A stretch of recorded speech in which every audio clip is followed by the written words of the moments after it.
মৰমৰ ছাত্ৰ-ছাত্ৰীসকল পোনপ্ৰথমে মোৰ ইউটিউব চেনেলটোলৈ তোমালোকক ৱেলকাম জনাইছোঁ। আজি আমি শিকিম অষ্টম শ্ৰেণীৰ পাঠ্যপুথি ইতিহাস আৰু ৰাজনীতি বিজ্ঞান তাৰে পাৰ্ট 3 মধ্যযুগৰ অসমীয়া সমাজ।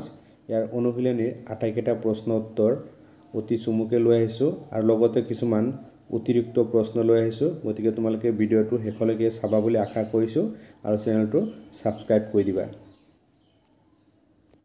অনুশীলনী 1 নম্বৰত আছে চমু উত্তৰ লিখা। ক'ত আছে অসমৰ মধ্যযুগত শাসন কৰা উল্লেখযোগ্য ৰাষ্ট্ৰসমূহ কি কি আছিল?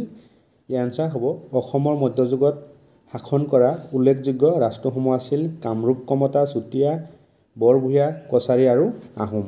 এইটোৱে হ'ল ক নম্বৰৰ এনসাৰ। খ নম্বৰত আছে দখনা কোন জাতিৰ মহিলাসকলে পৰিধান কৰিছিল? ইয়াৰ আনসাৰ হ'ব বড়ো জাতিৰ মহিলাসকলে দখনা পৰিধান কৰিছিল। গ নম্বৰত আছে আহোমসকলৰ ৰাজত্বকালত ভূ সম্পত্তিৰ গৰাকী কোন আছিল? ইয়াৰ আনসাৰ হ'ব আহোমসকলৰ ৰাজত্বকালত ভূ সম্পত্তিৰ গৰাকী ৰজা আছিল। গ নম্বৰত আছে মধ্যযুগৰ প্ৰাৰম্ভিক পৰ্যায়ত কি প্ৰথাৰ দ্বাৰা ব্যৱসায় বাণিজ্য চলিছিল? ইয়াৰ আনসাৰ হ'ব মধ্যযুগৰ প্ৰাৰম্ভিক পৰ্যায়ত বিনিময় প্ৰথাৰ দ্বাৰা ব্যৱসায় বাণিজ্য চলিছিল। বিনিময় প্ৰথা মানে বস্তুৰ সলনি বস্তু আদান প্ৰদান কৰা। ঙত আছে কপিলীপাৰত আলিপুখুৰী বৰদোৱাত কোনে টোল পাতি জ্ঞান চৰ্চা কৰিছিল? ইয়াৰ আনসাৰ হ'ব কপিলীপাৰত আলিপুখুৰী বৰদোৱাত মহেন্দ্ৰ কন্দলীয়ে টোল পাতি জ্ঞান চৰ্চা কৰিছিল। 2 নম্বৰত আছে ক অংশৰ কথাখিনিৰ লগত খ অংশৰ কথাখিনি মিলোৱা। ক অংশত আছে মাধৱ কন্দলী, ইয়াক আমি খ অংশৰ লগত মিলাই লিখিব লাগিব। সুকুমাৰ বৰকাইত, ইয়াক আমি খ অংশৰ লগত মিলাই লিখিব লাগিব। পুৰুষোত্তম বিদ্যাগীষ, ইয়াক আমি খ অংশৰ লগত মিলাব লাগিব। বট্টদেৱ, ইয়াক আমি মিলাই লিখিব লাগিব। বলদেৱ সূৰ্যখৰি দৈবং, ইয়াকো আমি খ অংশৰ লগত মিলাই লিখিব লাগিব। ইয়াৰ এনসাৰটো আমি লিখিম এনেকৈ চাৰ্ট বনাই লিখিব পাৰিম। বাওঁফালে লিখিছোঁ ক অংশ, সোঁফালে লিখিছোঁ খ অংশ। মাধৱ কন্দলীৰ লগত মিলিব খ অংশৰ ৰামায়ণ। সুকুমাৰ বৰকাইত, ইয়াৰ লগত মিলিব ষষ্ঠী বিদ্যাৰ্ণৱ। আৰু পুৰুষোত্তম বিদ্যাগীষৰ লগত মিলিব ৰত্নমালা। বট্টদেৱৰ লগত মিলিব কথাগীতা। আৰু বলদেৱ সূৰ্যখৰি দৈবঙৰ লগত মিলিব দৰং ৰাজবংশৱালী। 3 নম্বৰত আছে খালী ঠাই পূৰ কৰা। ক'ত আছে হয়গ্ৰীৱ মাধৱ মন্দিৰ ডেছ নিৰ্মাণ কৰিছিল? ইয়াত লিখিম আমি নৰনাৰায়ণ। হয়গ্ৰীৱ মাধৱ মন্দিৰ নৰনাৰায়ণে নিৰ্মাণ কৰিছিল। খ নম্বৰত আছে মধ্যযুগত মহিলাৰ স্থান আছিল ডেছ? ইয়াত লিখিম আমি উচ্চ। মধ্যযুগত মহিলাৰ স্থান আছিল উচ্চ। গ নম্বৰত আছে জনজাতীয় লোকসকলৰ মাজত ডেছ খেতিৰ প্ৰচলন আছিল? ইয়াত লিখিম আমি ঝুম। জনজাতীয় লোকসকলৰ মাজত ঝুম খেতিৰ প্ৰচলন আছিল। গ নম্বৰত আছে অন্ত কন্দলীয়ে ডেছ অসমীয়ালৈ অনুবাদ কৰে? ইয়াত লিখিম আমি ভাগৱত। অন্ত কন্দলীয়ে ভাগৱত অসমীয়ালৈ অনুবাদ কৰে। ঙত আছে মধ্যযুগৰ এটি প্ৰধান বৈশিষ্ট্য আছিল? ইয়াত লিখিম আমি আত্মনিৰ্ভৰশীলতা। আত্মনিৰ্ভৰশীলতা মধ্যযুগৰ এটি প্ৰধান বৈশিষ্ট্য আছিল। 4 নম্বৰত আছে শুদ্ধ উত্তৰটোত ৰাইট চিন দিয়া। ক'ত আছে মধ্যযুগৰ শাসন আছিল গণতান্ত্ৰিক/ৰাজতান্ত্ৰিক? মধ্যযুগৰ শাসনত আছিল ৰাজতান্ত্ৰিক। ইয়াৰ আনসাৰ হ'ব ৰাজতান্ত্ৰিক। খ নম্বৰত আছে পাইক প্ৰথাৰ প্ৰচলন কৰিছিল আহোমসকল/কোচসকলে? পাইক প্ৰথাৰ প্ৰচলন কৰিছিল আহোমসকলে। ইয়াৰ আনসাৰ হ'ব আহোমসকলে। গ নম্বৰত আছে টঙালী শাস্তি বড়োসকলৰ/বৰভূঞাসকলৰ অৱদান আছিল? ইয়াৰ আনসাৰ হ'ব বৰভূঞাসকলৰ। ঘত আছে কছাৰীসকল/কোচসকল নলা নৰ্দমা নিৰ্মাণ ব্যৱস্থাত অগ্ৰণুৱা আছিল? ইয়াৰ আনসাৰ হ'ব কছাৰীসকল। ঙত আছে স্বৰ্গদেউ ৰুদ্ৰসিংহ/স্বৰ্গদেউ শিৱসিংহৰ দিনৰ পৰা আহোমৰ স্থাপিত মোগল পাৰ্চী নিদৰ্শনৰ ছাঁ পৰে? ইয়াৰ আনসাৰ হ'ব ৰুদ্ৰসিংহ। 5 নম্বৰত আছে উত্তৰ লিখা। ব্ৰেকেটত আছে 50টামান শব্দৰ ভিতৰত ক'ত আছে আহোমসকলৰ পাইক প্ৰথা? আহোমসকলৰ পাইক প্ৰথাৰ বিষয়ে 50টামান শব্দৰ ভিতৰত লিখিব লাগে। এই আনসাৰটো লিখিম আমি আহোমসকলৰ ৰাজত্বকালত 15 বছৰৰ পৰা 50 বছৰলৈকে সকলো সক্ষম পুৰুষক একোজন পাইক বুলি কোৱা হৈছিল। 3 বা 4জন পাইক মিলি একোটা গোট হৈছিল। প্ৰতি গোটৰ একোজন পাইকে ৰজাঘৰত শ্ৰম দান কৰিব লাগিছিল। ৰজাঘৰলৈ যোৱা পাইকজনৰ কাৰ্যসমূহ গেটৰ অন্যান্য পাইকসকলে ভগাই লৈছিল। স্বৰ্গদেউ গৌৰীনাথ সিংহৰ আগলৈ আহোম ৰাজ্যত যিহেতু কোনো স্থায়ী সৈন্যবাহিনী নাছিল, সেয়ে পাইকসকলে যুদ্ধৰ সময়ত সৈনিকৰ কামো কৰিব লাগিছিল। খ নম্বৰত আছে কি কাৰণে আহোমসকলে পছা প্ৰথা প্ৰৱৰ্তন কৰিছিল?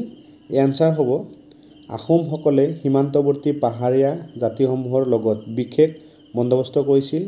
এই ব্যৱস্থাটোক পছা প্ৰথা বোলা হৈছিল। পাহাৰৰ দাঁতিত থকা আহোম প্ৰজাবোৰক পৰ্বতীয়া জনজাতিসকলৰ আক্ৰমণৰ পৰা ৰক্ষা কৰাই এই প্ৰথাৰ উদ্দেশ্য আছিল। গ নম্বৰত আছে মধ্যযুগত অসমীয়া সমাজত নাৰীৰ ভূমিকা কেনে আছিল? ইয়াৰ বিষয়ে লিখিব লাগে। এই আনচাৰটো লিখিম আমি। মধ্যযুগৰ সামাজিক দৃষ্টিভংগী আছিল যথেষ্ট উদাৰ। আহোম, কছাৰী, কোচ আদি সকলো জাতিৰ জনজাতি লোকসকলে নিজ নিজ ৰাজ্যত স্বাধীনভাৱে বসবাস কৰিছিল। আহোমসকলে অসমলৈ আহোঁতে বৰ কম সংখ্যক মহিলাৰ লগত অনাৰ বাবে স্থায়ী জাতি জনজাতিসকলৰ লগত বৈবাহিক সম্বন্ধ স্থাপন কৰি অকল বংশবৃদ্ধি কৰাই নহয়, বৰং অসমৰ স্থানীয় লোকসকলৰ লগত বন্ধুত্বপূৰ্ণ সম্পৰ্কও স্থাপন কৰিছিল।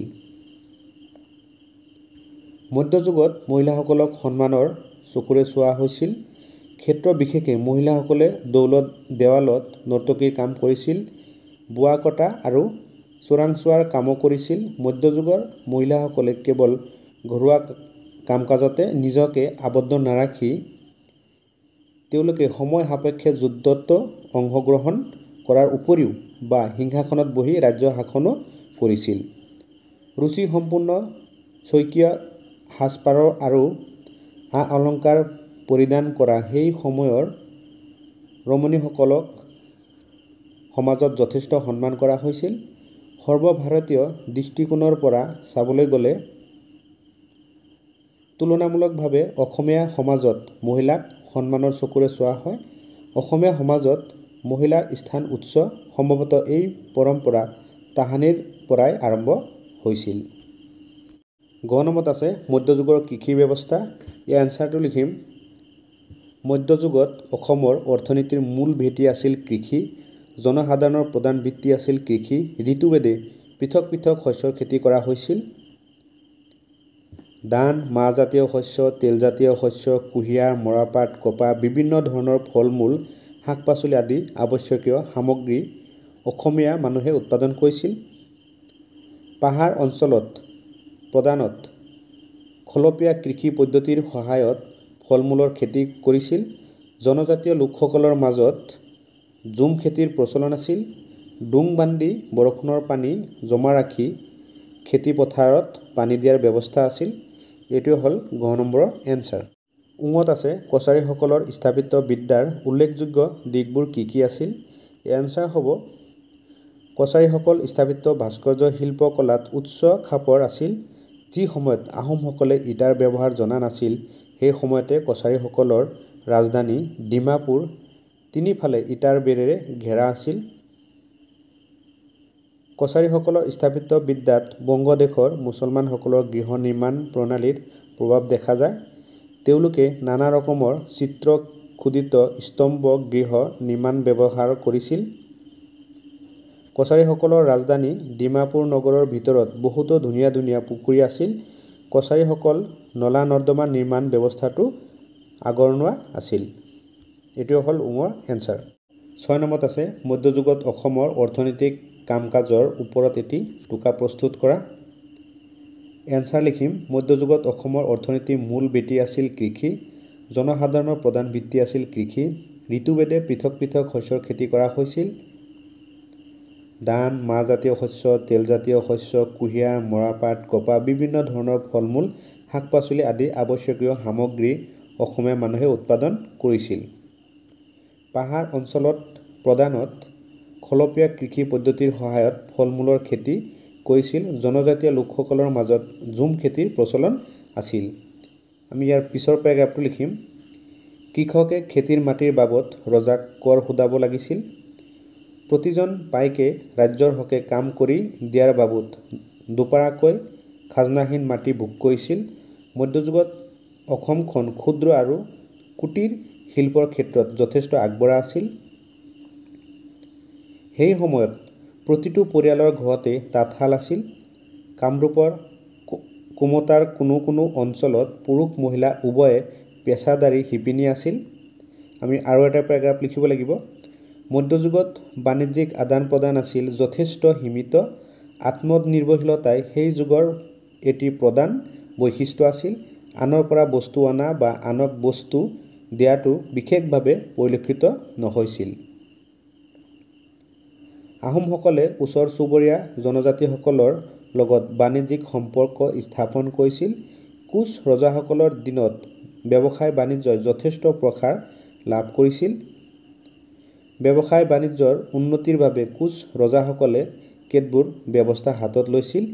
ইয়াৰ ভিতৰত ৰাস্তা পদূলি নিৰ্মাণ, মুদ্ৰাৰ প্ৰচলন ইত্যাদি প্ৰধান। মধ্যযুগৰ আদিতে বিনিময় প্ৰথাৰে ব্যৱসায় বাণিজ্য চলিছিল। দিও পিছলৈ মুদ্ৰাৰ প্ৰচলন হৈছিল। এইটোৱে হ'ল 6 নম্বৰ প্ৰশ্নৰ এনচাৰ। 7 নম্বৰত আছে আহোমসকলৰ ভূমি নীতিৰ ওপৰত মতামত আগবঢ়োৱা। এনচাৰ হ'ব আহোমৰ আমোলত ৰজা আছিল ভূ সম্পত্তিৰ গৰাকী। কৃষকে খেতিৰ মাটিৰ বাবদ ৰজাক কৰ সোধাব লাগিছিল। প্ৰতিজন পাইকে ৰাজ্যৰ হকে কাম কৰি দিয়াৰ বাবদ দুপাৰাকৈ খাজনাহীন মাটি ভোগ কৰিছিল। আহোম ৰজাসকলে ব্ৰাহ্মণ দেৱ-দেৱাল সত্ৰ মন্দিৰ আদি কৰ মুক্ত মাটি দান কৰিছিল। পৰৱৰ্তী সময়ত মছজিদ কবৰস্থান আদিৰ মেৰামতি আৰু সংৰক্ষণৰ বাবেও মাটি দান কৰিছিল। গতিকে দেখা যায় আহোম ৰাজ্যত স্বৰ্গদেউ সকলৰ তত্বাৱধানতেই ভূমি সম্পৰ্কীয় কাম কাজবোৰ পৰিচালিত হৈছিল। তেখেতলোকে সুশৃংখলভাৱে ভূমি নীতি প্ৰস্তুত কৰিছিল আৰু ভূমি দানৰ ক্ষেত্ৰত যথেষ্ট উদাৰবাদী মনোভাৱ পোষণ কৰিছিল। এইটোৱে হ'ল 7 নম্বৰ প্ৰশ্নৰ এনচাৰ। ক নম্বৰত আছে মধ্যযুগত নিৰ্মিত মঠ মন্দিৰসমূহৰ ছবি সংগ্ৰহ কৰি এটি এলবাম তৈয়াৰ কৰা। এনচাৰটো আমি লিখিম উদাহৰণস্বৰূপে বাওঁফালে লিখিছোঁ নিৰ্মিত আৰু সোঁফালে লিখিছোঁ মঠ মন্দিৰসমূহ। প্ৰথমতে আছে কোচ ৰজা নৰনাৰায়ণৰ ৰাজত্ব কালত নিৰ্মাণ হোৱা হয়গ্ৰীৱ মাধৱ মন্দিৰ। এইটো ফটো দিয়া আছে, মন্দিৰৰ ফটো দিয়া আছে। তাৰপিছত ছেকেণ্ডত আছে আহোম স্বৰ্গদেউ শিৱসিংহৰ দিনত তেথুতৰ পত্নী কুলেশ্বৰী দেৱীৰ দ্বাৰা শিৱসাগৰ নিৰ্মিত শিৱদৌল। এইটো শিৱদৌলৰ ফটো দিয়া আছে। শেষত আছে কোচ ৰজা নৰনাৰায়ণৰ ৰাজত্ব কালত নিৰ্মিত কামাখ্যা মন্দিৰ। এইটো কামাখ্যা মন্দিৰৰ ফটো দিয়া আছে। 9 নম্বৰত আছে মধ্যযুগত ৰচিত বিভিন্ন পুথিসমূহৰ লগত তাৰ ৰচকসকলৰ এখন তালিকা প্ৰস্তুত কৰা। এনচাৰ লিখিম প্ৰহ্লাদ চৰিত্ৰ শংকৰদেৱ ভক্তি আন্দোলনৰ সময়ত ৰচিত। কীৰ্তনঘোষা শংকৰদেৱ ভক্তি সাহিত্যৰ শ্ৰেষ্ঠ কাব্য। ৰুক্মিণী হৰণ শংকৰদেৱ ভগৱান কৃষ্ণৰ কাহিনী ভিত্তিক। হৰিশ নন্দন পাখ্যান মাধৱদেৱ নৈতিকতা আৰু ধৰ্মমূলক কাহিনী। নামঘোষা মাধৱদেৱ ভক্তি পদাৱলী সংকলন ভাৰত ৰাম চৰণ ঠাকুৰ মহাভাৰতৰ অনুবাদ আৰু ব্যাখ্যা। অৰুণোদয় নাথ লক্ষ্মীনাথ বেজবৰুৱা যদিও আধুনিক যুগৰ নাট্য সাহিত্যৰ আৰম্ভণিৰ উদাহৰণ চণ্ডীকাব্য শংকৰদেৱ দেৱী চণ্ডীৰ কাহিনী। গুণমালা মাধৱদেৱ গীত আৰু ভজনৰ সংকলন ভগৱত অসমীয়া অনুবাদ শংকৰদেৱ মাধৱদেৱ আৰু অনুজগণ ভাগৱত পুৰাণ অনুবাদ হোৱা কাব্যৰ ৰূপান্তৰ। 10 নম্বৰত আছে সাম্প্ৰতিক অসমৰ ভাষা সাহিত্য সংস্কৃতি প্ৰতিটো জাতি জনগোষ্ঠীৰ উমৈহতীয়া সৃষ্টি আৰু সম্পত্তি। বাক্যশাৰী তাৎপৰ্য ব্যাখ্যা কৰা। এনচাৰ হ'ব মধ্যযুগৰ অসমত সাহিত্য সংস্কৃতিৰ মানচিত্ৰখনৰ নিৰ্মাণ হ'ল খিলঞ্জীয়া জনজাতীয় বাৰ্ষিক জনগোষ্ঠী কমতা ৰজাসকলৰ আৰু উজনি আহোমসকল। সাম্প্ৰতিক অসমৰ ভাষা সাহিত্য সংস্কৃতিৰ প্ৰতিটো জাতি জনগোষ্ঠীৰেই উমৈহতীয়া সৃষ্টি আৰু সম্পত্তি। কামৰূপ কমাৰ ৰজাসকলৰ পৃষ্ঠপোষকতাত হেম সৰস্বতী কবিৰত্ন সৰস্বতী আৰু হৰিহৰ বিপ্ৰই অসমীয়া ভাষাত কাব্য ৰচনা কৰিছিল। সেইদৰে কছাৰী ৰজা মহামাণিক্যৰ পৃষ্ঠপোষকতাত মাধৱ কন্দলীয়ে অসমীয়া ভাষাত ৰামায়ণ ৰচনা কৰিছিল। এইজন ৰজাৰ দিনতে কপিলীৰ পাৰত আলিপুখুৰী বৰদোৱাত মহেন্দ্ৰ কন্দলীয়ে টোল পাতি জ্ঞান মাৰ্গৰ সাধনা কৰি আনকি জ্ঞান চৰ্চাৰ প্ৰতি উৎসাহিত কৰিছিল। মধ্যযুগৰ আহোমসকলৰ সাহিত্য সংস্কৃতিৰ অৱদানৰ কথা ক'বলৈ গ'লে প্ৰথমে বুৰঞ্জী সাহিত্যৰ নাম ল'ব লাগিব। পোনতে টাই আহোম ভাষাত আৰু পিছলৈ অসমীয়া ভাষাত বুৰঞ্জী লিখাৰ পৰম্পৰা সৃষ্টি হৈছিল। সংস্কৃত ভাষাত লিখিত মহাভাৰত, ৰামায়ণ আৰু পুৰাণ আদি গ্ৰন্থসমূহ অসমীয়ালৈ অনুবাদ কৰাৰ উপৰি অন্যান্য ভালেমান অৰ্থপূৰ্ণ পুথি সেই সময়তে ৰচনা কৰা হৈছিল।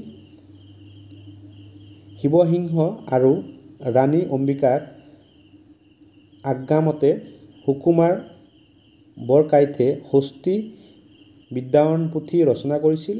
স্বৰ্গদেৱ ৰুদ্ৰসিংহৰ পৃষ্ঠপোষকতাত ৰামায়ণৰ চক্ৰৱৰ্তীয়ে অসমীয়া ভাষালৈ গীত গোবিন্দ, ব্ৰহ্ম বৈৱৰ্ত পুৰাণ, শকুন্তলা কাব্যানুবাদ কৰাৰ উপৰি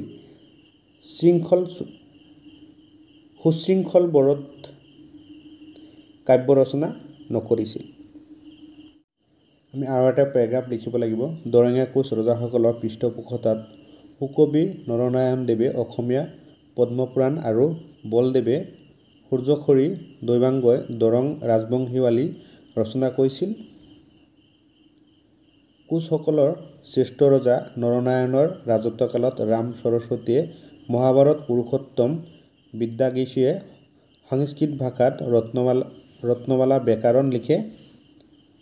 অন্যতম কন্দলীয়ে ভাগৱত আৰু কেইবাখনো পুথি অসমীয়ালৈ অনুবাদ কৰিছিল। নৰনাৰায়ণৰ পৃষ্ঠপোষকতাত মহাপুৰুষ শ্ৰীমন্ত শংকৰদেৱে অসমত ভক্তি আন্দোলন পাতনি মেলি বৈষ্ণৱ ধৰ্ম প্ৰচাৰ কৰিছিল। ব্ৰজাৱলী আৰু অসমীয়া ভাষাত অনেক ৰচনাৱলীয়ে তেওঁৰ অসমীয়া ভাষা সাহিত্যলৈ অৱদান আগবঢ়াই গৈছে। নৱবৈষ্ণৱ আন্দোলনৰ সমান্তৰালকৈ চলি থকা সাহিত্য আন্দোলনত ভট্টদেৱ, ৰাম সৰস্বতী, শ্ৰীধৰ কন্দলী, ৰামচন্দ্ৰ ঠাকুৰ, অনন্ত কন্দলী আদি 1600 আৰু 1700 শতিকাৰ ভক্তি আন্দোলনত জড়িত গুৰুসকলৰ জীৱনৰ ওপৰত কেইবাটাও গ্ৰন্থ প্ৰকাশ পাইছিল। কথা গুৰু ৰচিত কথা ভাগৱত, কথা গীতা আদি এই সময়ৰে সৃষ্টি। অসমত প্ৰাচীন কালৰে পৰা ধ্ৰুপদী বা শাস্ত্ৰীয় সংগীত আৰু নৃত্যকলাৰ চৰ্চা প্ৰচলিত আছিল। শ্ৰীমন্ত শংকৰদেৱে এই দিনত বাটকীয়া আছিল। এই দিশত তেখেত ওজাপালি, নাট কীৰ্তন, বৰগীত চৰ্চাৰ সমান্তৰালভাৱে নৃত্য আৰু নাট ভাওনা বহল প্ৰচাৰ চলাইছিল। এইটো হ'ল 10 নম্বৰ প্ৰশ্নৰ এনচাৰ। এতিয়া কিছুমান দৰকাৰী শ্বৰ্ট কুৱেশ্যনৰ বিষয়ে আলোচনা কৰিম। 1 নম্বৰত আছে অসমত কোন কোন ৰাজবংশ শাসন কৰিছিল? এনচাৰ হ'ব আহোম ৰাজবংশ, কোচ ৰাজবংশ, চুতীয়া ৰাজবংশ আৰু কছাৰী ৰাজবংশ। এইটো হ'ল 1 নম্বৰ প্ৰশ্নৰ এনচাৰ। 2 নম্বৰত আছে আহোমসকল অসমত কেতিয়া আহে? এনচাৰ হ'ব খ্ৰীষ্টাব্দ 1228 চনত। 3 নম্বৰত আছে কোচ ৰাজ্যৰ প্ৰথম ৰজা কোন আছিল? এনচাৰ হ'ব বিশ্বসিংহ। 4 নম্বৰত আছে আহোমসকলৰ ৰাজধানী প্ৰথমতে ক'ত আছিল? এনচাৰ হ'ব চৰাইদেউ। 5 নম্বৰত আছে মধ্যযুগত অসমত মুখ্য ধৰ্ম কোন আছিল? এনচাৰ হ'ব হিন্দু ধৰ্ম। 6 নম্বৰত আছে মধ্যযুগত অসমৰ মুখ্য সাহিত্যিক আন্দোলন কোন আছিল? এনচাৰ হ'ব ভক্তি আন্দোলন। 7 নম্বৰত আছে শ্ৰীমন্ত শংকৰদেৱে কোন ধৰ্ম প্ৰচাৰ কৰিছিল? এনচাৰ হ'ব একশৰণ নাম ধৰ্ম। 8 নম্বৰত আছে মধ্যযুগত জনসাধাৰণৰ প্ৰধান জীৱিকা কি আছিল? এনচাৰ হ'ব কৃষি। 9 নম্বৰত আছে মধ্যযুগত আহোমসকলৰ সেনাৰ প্ৰধান শক্তি কি আছিল? এনচাৰ হ'ব গুটীয়া সংগঠিত সেনাবাহিনী আৰু পায়নিয়া ব্যৱস্থা। 10 নম্বৰত আছে পায়নিয়াৰ ব্যৱস্থা কি? এই আনসাৰ হ'ব আহোমসকলৰ শাসনত প্ৰজাসকলৰ পৰা নিৰ্দিষ্ট সময়ত বিনামূলীয়া শ্ৰমৰ ব্যৱস্থা। এইটো হ'ল 10 নম্বৰ প্ৰশ্নৰ আনসাৰ। 11 নম্বৰত আছে মধ্যযুগৰ অসমীয়া সমাজ কিমান শতকৰাৰ পৰা আৰম্ভ হৈছিল? এই আনসাৰ হ'ব প্ৰায় 1300 শতিকাৰ পৰা। 12 নম্বৰত আছে মধ্যযুগত অসমত কিহৰ প্ৰভাৱ বেছি দেখা গৈছিল? এই আনসাৰ হ'ব আহোম সংস্কৃত আৰু বৈষ্ণৱ ধৰ্মৰ প্ৰভাৱ। 13 নম্বৰত আছে মধ্যযুগৰ অসমীয়া সমাজত কিমান ধৰণৰ মানুহ আছিল?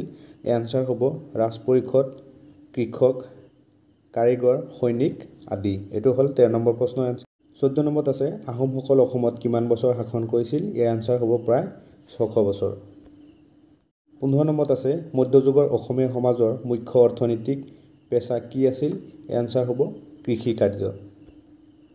16 নম্বৰত আছে মধ্যযুগত অসমত জনপ্ৰিয় ধৰ্মীয় আন্দোলন কোনজনৰ দ্বাৰা আৰম্ভ হৈছিল? ইয়াৰ আনসাৰ হ'ব মহাপুৰুষ শ্ৰীমন্ত শংকৰদেৱৰ দ্বাৰা। 17 নম্বৰত আছে মধ্যযুগত অসমৰ ৰাজাসকলে কেনেধৰণৰ চৰকাৰ ব্যৱস্থা চলাইছিল? এই আনসাৰ হ'ব ৰাজতান্ত্ৰিক চৰকাৰ ব্যৱস্থা। 18 নম্বৰত আছে মধ্যযুগৰ অসমীয়া সমাজত ব্যৱহাৰ হোৱা মুখ্য ভাষা কি আছিল? ইয়াৰ আনসাৰ হ'ব অসমীয়া ভাষা। 19 নম্বৰত আছে মধ্যযুগত অসমত ব্যৱহাৰ হোৱা মুদ্ৰাৰ নাম কি আছিল? ইয়াৰ আনসাৰ হ'ব টকা আৰু মোহৰ। 20 নম্বৰত আছে মধ্যযুগত কৃষকসকলৰ মুখ্য দায়িত্ব কি আছিল? ইয়াৰ আনসাৰ হ'ব ৰাজহ কৃতি কৰ আৰু কৃষি উৎপাদন যোগান ধৰা। 21 নম্বৰত আছে মধ্যযুগত বাণিজ্য কোন কোন বস্তুৰে হৈছিল? ইয়াৰ আনসাৰ হ'ব কাপোৰ, লোহাৰ সামগ্ৰী, মিছৰী, পাণ, সুপাৰী আদি। 22 নম্বৰত আছে মধ্যযুগত অসমত কোন ধৰণৰ পৰম্পৰা বেছি আছিল? ইয়াৰ আনসাৰ হ'ব সান-মান ব্যৱস্থা আৰু বৈষ্ণৱ ধৰ্মীয় পৰম্পৰা। 23 নম্বৰত আছে মধ্যযুগৰ অসমীয়া সমাজত যাত্ৰা গীতৰ প্ৰচলন কোনে কৰিছিল? ইয়াৰ আনসাৰ হ'ব শ্ৰীমন্ত শংকৰদেৱ আৰু মাধৱদেৱে। 24 নম্বৰত আছে মধ্যযুগত অসমত মন্দিৰ আৰু নামঘৰৰ গুৰুত্ব কেনে আছিল? ইয়াৰ আনসাৰ হ'ব ধৰ্মীয় আৰু সামাজিক মিলনৰ স্থান হিচাপে গুৰুত্বপূৰ্ণ আছিল। শেষৰ প্ৰশ্নটো আছে মধ্যযুগত অসমত ৰাজসেৱাত কোন কোন পদ আছিল? ইয়াৰ আনসাৰ হ'ব বৰফুকন, বৰগোহাঁই, বৰপেটীয়া আদি।